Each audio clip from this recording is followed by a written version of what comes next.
and thank you so much for the opportunity to present the Edelman Trust Barometer findings to you today. There's no question that the past year has been yet another unprecedented one. And what we have seen is that our institutions have been tested in unimaginable ways.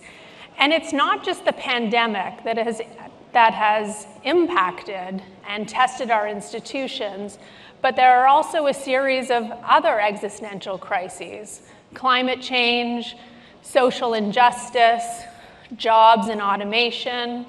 And so not only have our institutions been tested, but they're really starting to demonstrate that there are significant cracks in the system.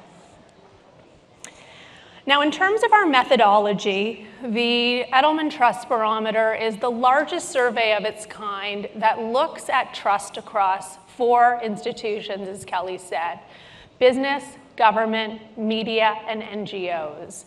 It's an online survey that we do on an annual basis. It is in its 22nd year, 36,000 respondents globally, including 1,500 in Canada. And because we've been doing the survey for so long, we've seen a number of key trends emerge over time. The first is that we have seen a shift in authority from elites to the masses.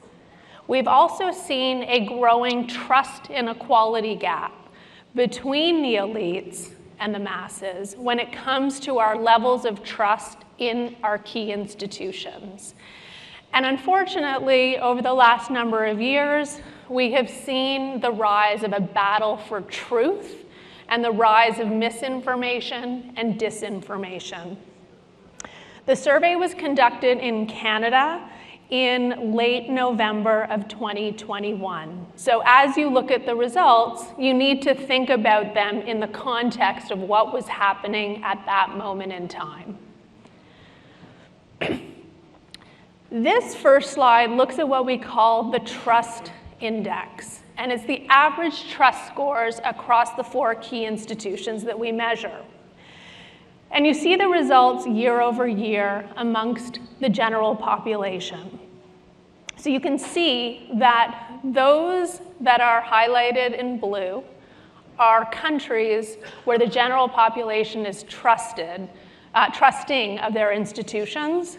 Those that are in the lighter blue are neutral, and those in the red are distrusting of their country's institutions.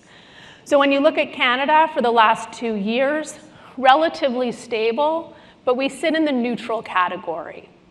When you compare Canada year over year to some other democratic countries, you see that there are significant losses in countries like Germany and Australia. Now, one of the things that we have seen over time is a gradual decline in trust in Canada and globally in our institutions.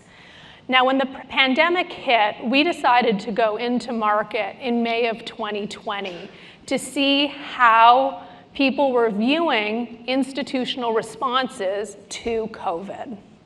What you see at that time on the right-hand side of the screen is a massive surge in institutions, including government.